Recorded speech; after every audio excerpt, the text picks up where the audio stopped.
నమస్కారం AC news కి స్వాగతం. విద్యుత్ శాఖ మంత్రి గొట్టిపాటి రవికుమార్ ఆదివారం కడప జిల్లాలో పర్యటించారు. బద్వేల్ నియోజకవర్గం ఇన్ఛార్జి రితీష్ రెడ్డి క్యాంపు కార్యాలయంలో విద్యుత్ శాఖ అధికారులతో సమీక్షా సమావేశంలో మంత్రి రవికుమార్ హాజరయ్యారు. జిల్లాలో సబ్ స్టేషన్ల నిర్మాణం, రైతులకు ట్రాన్స్ఫార్మర్ల పంపిణీ, గ్రామీణ ప్రాంతంలో లో వోల్టేజ్ సమస్యలు లేకుండా తీసుకోవాల్సిన చర్యలపై అధికారుల నుంచి వివరాలు అడిగి తెలుసుకున్నారు. రైతులకు పగటిపూటే 9 గంటలు నాణ్యమైన విద్యుత్ అందించాలని, గృహాలకు, పరిశ్రమలకు కరెంటు కోత లేని 24 గంటల నిరంతర విద్యుత్ సరఫరా చేయాలని మంత్రి రవికుమార్ విద్యుత్ శాఖ అధికారులకు ఆదేశాలిచ్చారు. అనంతరం బల్లాయిపాలెం గ్రామంలో ఏర్పాటు చేసిన సుపరిపాలన తొలి అడుగు ఇంటింటికి తెలుగుదేశం కార్యక్రమంలో మంత్రి రవికుమార్ పాల్గొని ప్రభుత్వం అమలు చేస్తున్న సంక్షేమ పథకాల గురించి ప్రజలకు వివరించి అర్హులైన వారికి పథకాలు అందుతున్నాయో లేదో మంత్రి విచారించారు.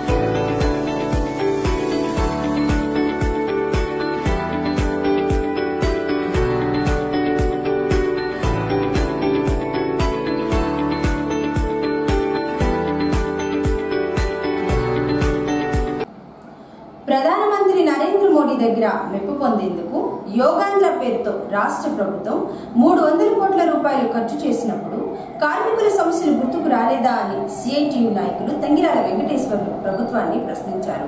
మున్సిపల్ ఇంజనీరింగ్ కార్మికుల సమస్యలు పరిష్కరించాలని కోరుతూ అద్దెకి మున్సిపల్ ఇంజనీరింగ్ కార్మికులు ఆదివారం నుంచి సమ్మెలోకి వెళ్లారు. మున్సిపల్ కార్యాలయం వద్ద ఇంజనీరింగ్ కార్మికులు టెంట్ వేసి బైఠాయించారు. ఈ సందర్భంగా వీరికి జేవీవి నాయకులు డాక్టర్ రఘుచంద్, లాయర్ గంగాధర్ సంఘీభావం తెలిపారు.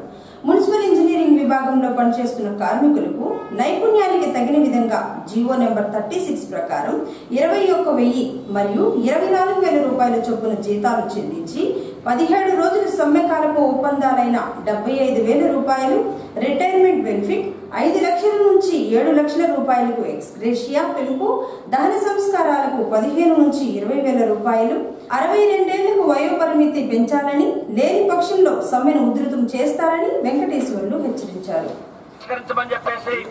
అనేక దఫాలు వినతి పత్రాల రూపంలో, ధర్నా రూపంలో కలెక్టర్ ఆఫీసులు, రాష్ట్ర స్థాయి ఆందోళన పోరాటాలు నిర్వహించాం. అయినా ఈ ప్రభుత్వం స్పందించట్ల. విధులేని పరిస్థితిలో ఈరోజు 15 రోజుల క్రితం సమ్మె నోటీస్ ఇచ్చాం. మేము మా సమస్యల పరిష్కారం కాకపోతే 13వ తేదీ నుండి నిరవధిక సమ్మెలోకి వెళ్లాల్సి వస్తుందని చెప్పేసి చెప్పడం జరిగింది. అయినా ప్రభుత్వం చిత్తశుద్ధితో కాకుండా సమస్యలను పరిష్కరించడానికి చొరవ చూపించకుండా, అంటే లెక్క లేకుండా ఈరోజు కార్మికులంటే లెక్కలేని విధంగా మీరే అడగండి, మేము చేసేది చేస్తామని చెప్పేసి బెదిరింపు ధోరణులకి పాల్పడుతున్నటువంటి పరిస్థితి ఈరోజు ఉంది. అందుకని బెదిరింపు ధోరణులు మానుకోవాలి. న్యాయమైనటువంటి కార్మికుల డిమాండ్ని పరిష్కారం చేసేదానికోసం ప్రయత్నం చేయాలి. ఆ రకంగా ప్రభుత్వం చిత్తశుద్ధితో ఈ యొక్క సమ్మెని విరమించి న్యాయమైనటువంటి ఇంజనీరింగ్ కార్మికులకి ఈరోజు ఇస్తున్నటువంటి వేతనం 15,000 రూపాయల వేతనం ఇస్తున్నారు. కటింగ్ లోను 17,000 రూపాయలు ఈ రోజు వస్తున్నాయి. అంటే 13,000 తోటి కుటుంబాన్ని ఎలా నడపాలనేది ఒకసారి ఆలోచించాలని చెప్పేసి కూడా మేము ప్రజానీకానికి తెలియజేస్తా ఉన్నాం. ఈ రోజు వేల లక్షల కోట్ల రూపాయలు ప్రజాధనాన్ని వృధా ఖర్చులతోటి మన జరిగినటువంటి యోగా డే సందర్భంగా ఈ రాష్ట్ర ప్రభుత్వం 300 కోట్లు ఖర్చు పెట్టింది. ఎవరి సొమ్ము ఇది? ప్రజల సొమ్ము కదా. ప్రజలకి చాకరీ చేసినటువంటి కార్మికులకి కనీస వేతనం జీవో 36 ప్రకారం కనీస వేతనం ఇవ్వాలని చెప్పేసి డిమాండ్ చేస్తా ఉంటే ఇది మాత్రం పట్టట్లేదు. కానీ యోగా డే ప్రధానమంత్రి నరేంద్ర మోడీ గారి మెప్పు పొందడానికి 300 కోట్ల రూపాయలు ఖర్చు చేసి ఆ రోజు యోగా డే నిర్వహించినప్పుడు కార్మికుల సమస్యలు పట్టవారి రాష్ట్ర ప్రభుత్వాన్ని అడుగుతా ఉన్నాం. అందుకని ఈ రోజు మీరు ప్రతిపక్షంలో ఉండగా అధికారంలోకి వచ్చిన తర్వాత మేము ఈ కార్మికుల సమస్యలు పరిష్కరిస్తామని చెప్పేసి హామీ ఇచ్చారు. హామీని నిలబెట్టుకోవాలి, అమలు చేయాలని చెప్పేసి కూడా ఈ సందర్భంగా తెలియజేస్తున్నాం. అందుకని ఈ సమ్మె మున్సిపల్ కార్మికులు, ఇంజనీరింగ్ కార్మికులు కొంచెం కోరిక కాదు, హక్కు. ఈరోజు కనీస వేతన హక్కు చట్టం అమలు చేయాల్సినటువంటి బాధ్యత ఈ రాష్ట్ర ప్రభుత్వం, కేంద్ర ప్రభుత్వం మీద ఉంది. ఈ ఏరియాలో ఉన్న ప్రజలందరూ ఆరోగ్యాన్ని రక్షించేది మున్సిపల్ కార్మికులు. పట్టణంలో 40,000 మంది ఉన్నా, 50,000 మంది ఉన్నా, మీరు పనిచేసే సంఖ్య 120 మంది, 150 మంది మాత్రమే. ప్రజలందరూ ఆరోగ్యం బాగోగులు చూడగలిగేది. ఎప్పటికప్పుడు మీరందరూ కూడా వాటర్ సప్లై చేయడంలో కానీ, పారిశుద్ధ్య కార్మికులు వాళ్ళు కానీ, మీరందరూ కూడా ఎంతో మీ భాగస్వాములై ఉన్నారు ఈ ఆరోగ్య విషయంలో. మీరు హాస్పిటల్స్ ఒకటే ఆరోగ్యం అనుకోకర్లా. ఈ రోజున మీరందరూ కూడా ఆరోగ్యం చేకూరుస్తున్నట్లే. అందువల్ల మీ అందరికి కూడా 15,000 రూపాయలు జీతం అనేది చాలా తక్కువ, నామమాత్రం. ఈ రోజున్న ధరలు ఎంత పెరుగుతున్నాయి. 5 నెలల్లో ఉన్న ధరలు వచ్చే నెలలు ఉంటల్లా. కోవిడ్ తర్వాత 20% ధరలు పెరిగినాయి. మొత్తం రాష్ట్ర యొక్క జీతాలు తగ్గినట్టే. ధరలు పెరగడం అంటే మన నిజమైన జీతాలు తగ్గినట్టు. అందువల్ల మినిమం 25,000 రూపాయల జీతం అయితే మళ్ళీ బతకలేదు, ఫ్యామిలీ బతకలేదు. ఈ రోజున రోజుకి చూస్తున్న పిల్లల చదువులకైనా, ఒక హాస్పిటల్కి పోయినా, ఏదైనా కొనుక్కోవాలన్నా కూడా అన్నీ కూడా పెరిగిపోయి బడ్జెట్ అన్నీ పెరుగుతున్నాయి. కానీ నిజమైన వేతనాలు తగ్గుతా వస్తుంది. అందువల్ల కార్మికులు అడిగేది చాలా న్యాయమైన హక్కులు పోరాటం చేస్తూ ఉన్నారు. చక్కగా మీరందరూ కూడా ఆమోదించి, ప్రభుత్వం ఆమోదించి మీరందరూ కూడా సమస్యలు పరిష్కారం చేస్తూ ఉంది. సమాన పనికి సమాన వేతనం ఇది ఎప్పటి నుంచో అడుగుతూ ఉన్న డిమాండ్. కార్మికులందరూ సమాన పనికి సమాన వేతనం ఇవ్వాలి. అది ఎంతకాలం ఇలా చేయాలి? ఇప్పుడు పర్మనెంట్ అనేది, ఇప్పుడు పర్మనెంట్ అయినా కూడా దాని జీతాలు సరిగా లేవు. ఇప్పుడు పర్మనెంట్ అంటే ఏమనుకుంటున్నాం మనం? జనరల్గా రాష్ట్ర ప్రభుత్వం ఇచ్చే నిజమైన జీతాలు ఎంత ఉన్నాయో అంత మీకు కూడా ఇవ్వాలి. అది పర్మనెంట్ అంటే. పర్మనెంట్ చేస్తున్నారు, జీతాలు పెరగట్లేదు. ఉపయోగం ఉంది ఆ పర్మనెంట్. అందువల్ల కాంట్రాక్ట్ లేబర్ లాగా అయిపోయారు. అందరూ కూడా దీన్ని తొలగించి ఏమైనా కూడా మీ అందరూ కూడా ఈ షరతులు లేకుండా మీ అందరూ కూడా సమస్యలు పరిష్కారం చేసి మీ న్యాయమైన కోరికల్ని ఆమోదించాలని చెప్పి వర్ధిల్లాలి మున్సిపల్ కార్మికుల ఐక్యత, వర్ధిల్లాలి మున్సిపల్ ఇంజనీరింగ్ కార్మికుల ఐక్యత. ఇవ్వాలి సమాన పనికి సమాన వేతనం, ఇవ్వాలి సమాన పనికి సమాన వేతనం, ఇవ్వాలి ప్రభుత్వం నుండి వచ్చే సంక్షేమ పథకాలు, ఇవ్వాలి ప్రభుత్వం నుండి వచ్చే సంక్షేమ పథకాలు. వర్ధిల్లాలి ఇంజనీర్ కార్మికుల ఐక్యత, ఇవ్వాలి సమాన పనికి సమాన వేతనం. మున్సిపల్ ఇంజనీరింగ్ కార్మికులకి సంక్షేమ పథకాలను అమలు చేయాలి. మున్సిపల్ కార్మికుల సంక్షేమ పథకాలను డిఓ నెంబర్ 36ను అమలు చేయాలి. డిఓ నెంబర్ 36ను అమలు చేయాలి.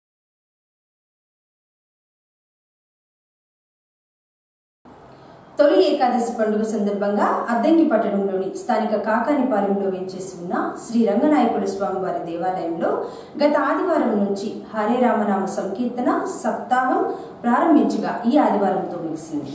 అందులో భాగంగా ఆదివారం దేవాలయంలో హోమం పూర్ణాహుతి కార్యక్రమాన్ని ఏర్పాటు చేయగా పీటల మీద దంపతులు కూర్చొని హోమం చేశారు. హోమం తదుపరి స్వామివారి కళ్యాణం నిర్వహించారు. కార్యక్రమంలో భక్తులు పాల్గొని స్వామివారిని దర్శించుకుని హోమాలు కళ్యాణం తిలకించారు. ఈ సందర్భంగా అర్చకులు కొండమాచార్యులు మాట్లాడుతూ తొలి ఏకాదశి పండుగను పురస్కరించుకుని భక్తులు వారం రోజుల పాటు 24 గంటలు సప్తాహం పూర్తి చేయటం ఎంతో శుభపరిణామమని, ఏ పని చేయాలన్నా స్వామివారి ఆశీస్సులు లేనిదే ఎవరూ ఏమీ చేయలేరన్నారు. హోమ కార్యక్రమంలో కళ్యాణంలో పాల్గొన్న దంపతులకు భక్తులకు ఎప్పుడూ మంచి జరుగుతుందని కొండమాచార్యులు తెలియజేశారు. ఆయన ఇచ్చిన ధనము చేత, ఆయన ఇచ్చిన శక్తి చేత, ఆయన ఇచ్చినటువంటి యొక్క సర్వం చేతనే ఇంతటి కార్యక్రమాన్ని చేసి ఎంతో మహనీయులైనటువంటి వాళ్ళు గొప్పవంతులు ఇంకా మహావైభవంగా ప్రతి నిత్యము కూడా యజ్ఞయాగాలు తప్పులు చేసేటువంటి విశేషమైనటువంటి ధనాన్ని స్వామికి సమర్పించి సేవ చేసేటువంటి భాగవతులు ఉన్నా సరే, స్వామి స్వీకరిస్తున్నా సరే, మన మీద దయ చెప్పున మన మీద ఆయన అనుగ్రహం సంపూర్ణంగా ఉండి మనమందరూ కూడా క్షేమంగా ఉండడం కోసం భగవంతుడు మనకిచ్చినటువంటి అనుగ్రహమే మంచి సద్బుద్ధి, స్వామి వారికి ఇంత మహత్తరమైనటువంటి యొక్క కార్యక్రమాన్ని చేద్దాము అనేటువంటి యొక్క సంకల్పం స్వామి యొక్క అనుగ్రహ విశేషంతోనే మనకు వస్తుంది. అటువంటి యొక్క స్వామి మీరిచ్చిన ధనం చొప్పున, మీరిచ్చిన ఐశ్వర్యం చొప్పున, మీరిచ్చిన శక్తి చొప్పున ఇంతటి కార్యక్రమాన్ని మేము చేస్తున్నాం తప్పితే మా శక్తి మాత్రం ఏమీ లేదు. యథార్థమైనటువంటి ఒక విషయం, ఒక గ్రామాన్ని మనం చెప్పకూడదు. మహావైభవంగా ప్రతిష్టా కార్యక్రమాలు ప్రజలు ప్రారంభం చేశారు. పంచాంగికంగా 4 రోజుల పాటు ప్రశాంతంగా జరిగింది. 4వ రోజు రాత్రి ఒకవైపు అన్నదానానికి వేల మందిని సిద్ధం చేస్తూ ఉన్నారు. స్వామివారి యొక్క ప్రతిష్టా కార్యక్రమాన్ని ప్రారంభం చేయబోతూ ఉన్నారు. 4వ రోజు కార్యక్రమాలు పూర్తయిన తర్వాత విపరీతమైనటువంటి యొక్క వర్షం పడి గోడగుండాల మీదుగా నీళ్లు ఏరులై పారిపోయింది. అట్లానే అన్నదానానికి సిద్ధం చేస్తే ఆ వండిన పదార్థాల దగ్గర నుంచి మొత్తం మట్టి పాలైపోయింది. చిట్ట చివరికి ప్రతిష్టా కార్యక్రమం సైతం ఆగిపోయింది. ఎందుకోసమయ్యా అంటే దైవానుగ్రహం లేని మనకి ఏమీ మనం చేయలేము. ఆ తర్వాత మళ్ళీ ముహూర్తాన్ని నిర్ణయం చేసి స్వామి నిర్ణయించినటువంటి ఒక సమయంలో మహావైభవంగా ప్రతిష్టా కార్యక్రమాలు కొనసాగించారు. ఎందుకయ్యా అంటే చెప్పుకుంటుంది ఆయన దయ చొప్పునే, ఆయన దయలేంది ఏ మాత్రం అణువు కూడా కదిలించలేము మనం. ఆయన దయ చొప్పునే ఇంతటి కార్యక్రమాన్ని మనం చేస్తూ ఉన్నాం.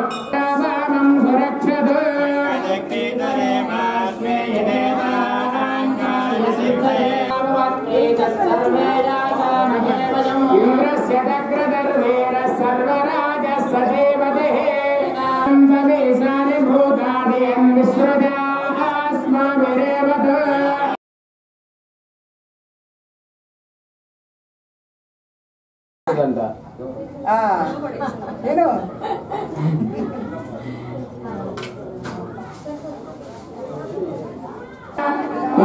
సర్వాత్మక భద్రముదానాగమనామరత యదయాం నీలో నీలోత్పల ప్రభః వరుణ ప్రజేత భగవాన్ విక్రమ చిందాగానాగ సంగాశ్చ సర్వాశ్చ అంతరదేవతా భవ్యాదయోగ్రహ భోగాభయసిద్ధ.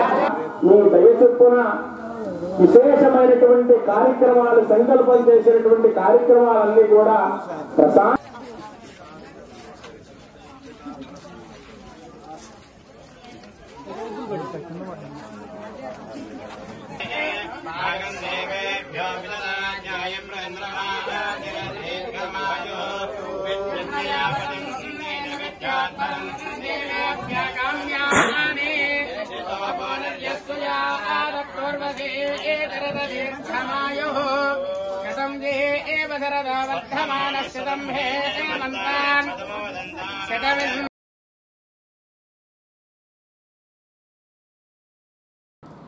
అద్దంకి పట్టణంలోని వాసవి కళ్యాణ మండపంలో ఆదివారం Rotary Club of Singarakonda Addanki 2025-26వ సంవత్సరానికి నూతన కార్యవర్గం ప్రమాణ స్వీకారోత్సవం ఏర్పాటు చేయగా ముఖ్య అతిథులుగా డిస్ట్రిక్ట్ గవర్నర్ రామ్ ప్రసాద్ హాజరయ్యారు. ముందుగా అధ్యక్షులు పూర్ణచంద్రరావు, కార్యదర్శి హరిప్రసాద్, కోశాధికారి వెంకట గుణశేఖర్ చే ప్రమాణ స్వీకారం చేయించారు. ఈ సందర్భంగా నూతన కార్యవర్గంను రోటరీ సభ్యులందరూ శాలువా కప్పి సత్కరించి అభినందనలు తెలియజేశారు. అనంతరం జరిగిన కార్యక్రమంలో డిస్ట్రిక్ట్ గవర్నర్ రామ్ ప్రసాద్ మాట్లాడుతూ ప్రపంచవ్యాప్తంగా రోటరీ క్లబ్ వారు చేసే సేవలు ఎవరూ చేయలేరని, రోటరీ అంటే పేద ప్రజలకు సేవ చేయడమే అన్నారు. రోటరీ క్లబ్ ఆఫ్ సింగరకొండ 2025-26వ నూతన కార్యవర్గంకు స్వాగతం పలుకుతూ వీరు పెద్ద పెద్ద కార్యక్రమాలు చేస్తూ అందరికీ ఆదర్శంగా నిలవాలని రామ్ ప్రసాద్ చెప్పారు. రోటరీ క్లబ్ తరపున చేసే సేవా కార్యక్రమాలకు ఎప్పుడూ వారి సహాయ సహకారాలు ఉంటాయని రామ్ ప్రసాద్ తెలిపారు.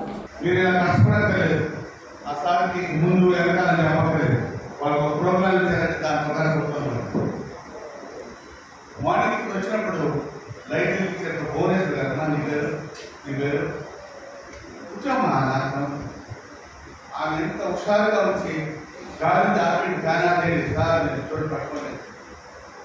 అలా 10 మందిలో మాట్లాడగలిగే శక్తి, 10 మందిలో లీడర్షిప్ క్వాలిటీ రావాలంటే రోటరీలో జాయిన్ కావాలి. ఇప్పుడు లేడీస్ అంటే ఇంత ముందులాగా ఇంట్లో కూర్చొని పాత్ర కలుపుతుంది, రోజు పోయాయమ్మా మమ్మల్ని ఆడవాళ్ళు ఎక్కువ సంపాదిస్తున్నారు, మీరు ఎక్కువ దానా చేయకూడదు. రెండవది ఆడవాళ్ళంటే నాకు చాలా ఇష్టం. ఎందుకంటే స్వచ్ఛమైనటువంటి ప్రేమ, స్వచ్ఛమైనటువంటి సహనం, స్వచ్ఛమైనటువంటి 10 మందికి పెట్టాలనే గుణం మనం ఎప్పుడు పెడతామంటే మన డాక్టర్ గారితో నరేంద్ర బాబు గారు పెడితే రేపు హాస్పిటల్ వచ్చి అగ్ని చదువుతారు. అంతే పెడతాను.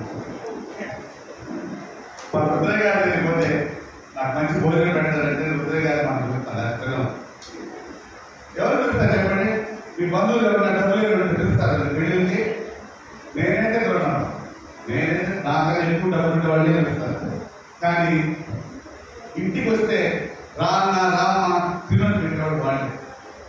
ప్రాణాలకు పడంగా పెట్టి వాళ్ళ జీవితాన్ని ఈరోజు మన చుట్టుపక్కల ఉన్న వాళ్ళంతా దేశ విదేశాల్లో చదువుకుంటున్నారంటే ఆ తల్లులు చేసినటువంటి సాక్రిఫైస్. పెరుగమ్మో, పాలమ్మో, నెయ్యమ్మో, కోడిగుడ్లమ్మో, బాతుగుడ్లమ్మో ఏదో చేసిన పిల్లలు చదువుకున్నారు. అందుకనే ఈ గుంటూరు ప్రకాశం వీళ్ళందరూ కూడా వర్షాలు పడినా పడకపోయినా బిడ్డలు విదేశాలలో చదువుకొని ప్రతి ఇంట్లో ఒక బిడ్డ ఈరోజు అబ్రాడ్లో ఉన్నట్టయితే దాని తండ్రి చేసిన కనకానికన్నా ఆ తండ్రి చేసిన సాక్రిఫైస్ చాలా ముఖ్యమైన తప్పు కూడా భావిస్తాను. కాబట్టి మీరందరూ కూడా దయచేసి ఈ రోటరీలో జాయిన్ అండి. మీ ఆయన వద్దన్నాడండి, మా ఆయన వద్దంటున్నాడండి, నాకు చెప్పండి, నేను అడతాను.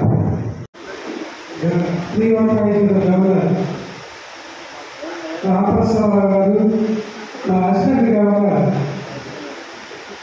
నా అంకమ్మ రావి వెంకమ్మ చౌదరి గారు, మరొక ముఖ్య విశిష్టానికి కొల్లా శంకరరావు గారు, మరియు మా గత తీరులో ఉన్నటువంటి సెక్రటరీ చూడని కోటేశ్వరరావు గారు, అలాగే మా పెద్ద ప్రజలు మల్లాది శ్రీనివాసరావు గారు, మా టీంలో ఉన్నటువంటి మిత్రులు మా సెక్రటరీ గారు కలహ హరిప్రసాద్ గారు, మరియు మా ప్రెసిడెంట్ చామతి వెంకటేశ్వర గారు, అలాగే వేదిక మీద మా పెద్దలు రోటరీ పెద్దలు శాఖ ప్రెసిడెంట్ చల్లాల సురేంద్రరావు గారు, మరియు మా రోటరీ పిల్లలు మిత్రులు, మా క్లబ్కి వినోదాన్ని మా పెద్ద మేమందరం బాగా పిలుస్తున్నాం. వేరే సుబ్బారావు ఉదయ్ గారు, అలాగే ప్రముఖ అడ్వకేట్ మా పండుగ మా నారాయణ గారు, మదివాస గారు, అలాగే మా టీంలో చాలా మంది సీనియర్ పెద్దవాళ్ళు అంటే పేరు పేరున 50 మంది చెప్పలేదు. కానీ ఆ పెద్దవాళ్ళందరికీ పేరు పేరున నమస్కరించి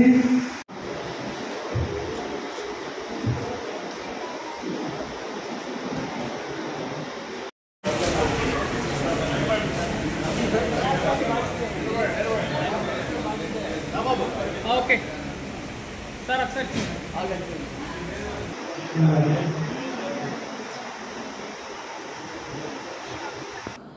కోరిసిపాడు మండలం మేదరమెట్ల జాతీయ రహదారిపై జరిగిన రోడ్డు ప్రమాదంలో ఒకరు స్పాట్లో మృతి చెందిన సంఘటన ఆదివారం చోటు చేసుకుంది.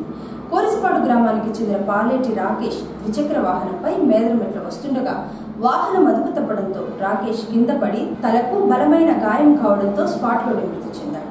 రాకేష్ మృతికి కారణం ద్విచక్ర వాహనంపై వేగంగా రావటమే కారణమని మేదరమెట్ల ఎస్ఐ రఫీ తెలిపారు. మృతదేహాన్ని పోస్ట్ మార్టం కోసం అద్దంకి ప్రభుత్వ వైద్యశాలకు తరలించారు.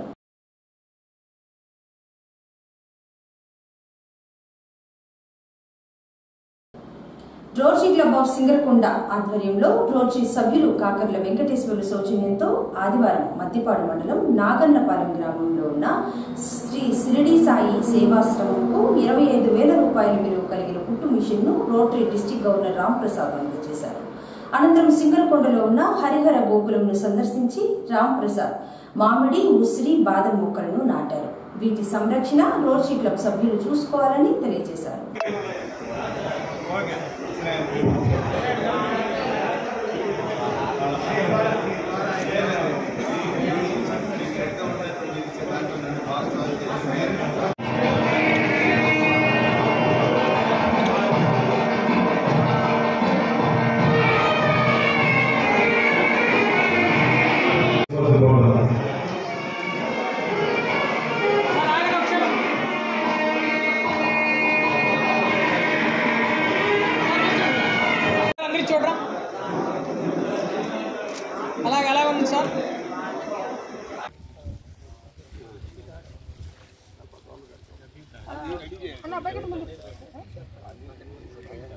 నుంచోండి నుంచోండి ఒకసారి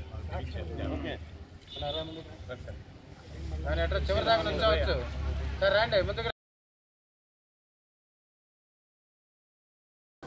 ఏసీ న్యూస్ ఇంతటితో సమాప్తం. నమస్కారం.